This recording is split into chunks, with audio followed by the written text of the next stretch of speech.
دوستوں، منگول سلطنت کے بارے میں آپ ضرور جانتے ہوں گے۔ منگول سلطنت جس نے آدھی دنیا پر راج کیا اور لوگوں پر ظلم کی انتہا کر دی۔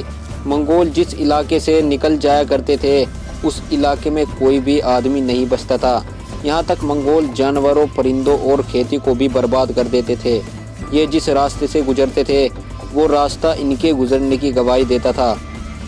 لیکن دوستو، اس خطرناک سلطنت جو کہ ہمیشہ اسلام کے خلاف رہتی تھی، اسی سلطنت میں بہت سے شہزادے اور حکمرانوں نے اسلام قبول کیا تھا اور منگول سلطنت پر جم کے وار کیا تھا۔ آج اس ویڈیو میں ہم ایسے ہی شخص برقع خان کے بارے میں بتائیں گے کہ جس نے پہلے تو اسلام قبول کیا اور پھر منگولوں پر قہر بن کر ٹوٹا۔ ویڈیو شروع کرنے سے پہلے اگر آپ چینل پر نئے ہیں تو ویڈیو کو لائک کر کے چینل کو سبسکرائب کر دیں۔ دوستو، آج سے 800 سال پہلے یعنی 1200 کے دور میں منگول سلطنت ابھر کر دنیا کی نظروں میں آئی، جو لگاتار نئے نئے علاقے جیت رہی تھی، اور 1245 تک یہ سلطنت روس، چین، پرسیا اور یورپ تک پھیل گئی تھی۔ جب چنگیز خان نے اس دور کی سب سے مضبوط اسلامی سلطنت خوارزم سلطنت کو تباہ کر دیا، تب اسلام پر خطرہ منڈرانے لگا۔ چنگیز خان کی موت کے بعد یہ حالات پھر سے اس کے پوتے ہلاکو خان کے دور میں دکھنے لگے، کیونکہ ہلاکو خان بھی چنگیز خان کی طرح اسلام کے خلاف تھا، جو مسلمانوں پر ظلم کیا کرتا تھا، اور وہ یہ سب اپنی عیسائی بیوی دوقاس خاتون کے کہنے پر کرتا تھا۔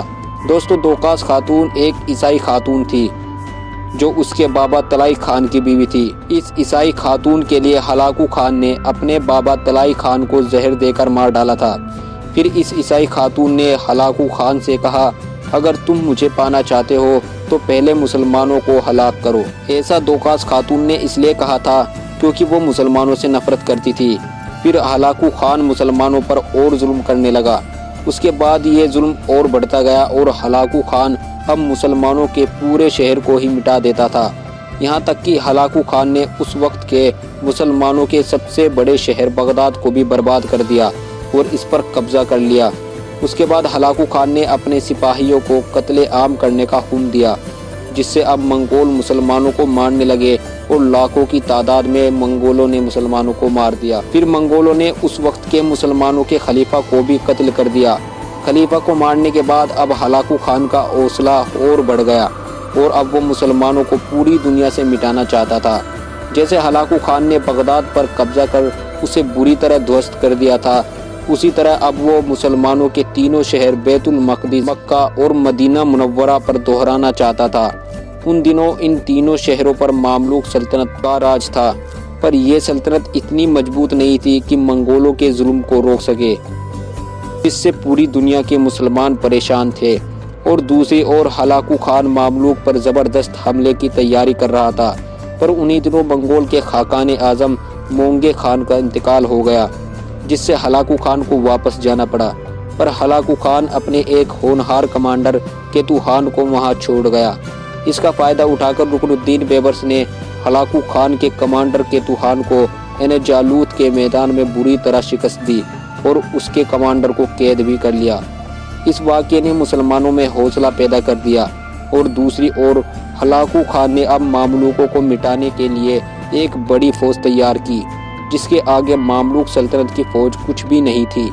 اب مسلمانوں کو صرف شکست نظر آ رہی تھی، مگر تبھی چنگیز خان کے پوتے برقع خان نے اسلام قبول کر لیا اور مرتے دم تک اسلام کے خاطر لڑنے کی قسم بھی کھائی۔ دوستو، برقع خان چنگیز خان کے سب سے بڑے بیٹے زوزے خان کا بیٹا تھا، جو منگول سلطنت کے سب سے بڑے راجے گولڈن ہورڈ کا راجا تھا۔ برقع خان کے اسلام میں داخل ہونے سے منگول سلطنت میں ہڑکمپ مچ گیا تھا۔ برقع خان منگول سلطنت میں اسلام قبول کرنے والے پہلے سلطان تھے۔ اس سے ہلاکو خان کو بھی بھاری جھٹکا لگا، کیونکہ جب وہ دنیا سے مسلمانوں کو مٹانے کے لیے جنگ کر رہا تھا تب اس واقعے کا پیش آنا ایک حیرانی والی بات تھی۔ دوستو، برقع خان نے ہلاکو خان سے مسلمانوں کا بدلہ لینے کا عہد کی، اور اب برقع خان نے ہلاکو خان کو کسی بھی شہر پر قبضہ نہیں کرنے دیا۔ اس کے بعد 1262 میں برقع خان اور ہلاکو خان کے بیچ جنگ ہوئی، جو منگول سلطنت کی سب سے بڑی جنگ کہی جاتی ہے۔ یہ جنگ قفقاز کے علاقے میں لڑی گئی تھی، جس جنگ میں ہلاکو خان کے خوف کا خاتمہ ہو گیا۔ اس جنگ میں برقع خان نے ہلاکو خان کو بری طرح شکست دی۔ اس جنگ میں ہلاکو خان کی بیوی دوقاس خاتون بھی پکڑی گئی،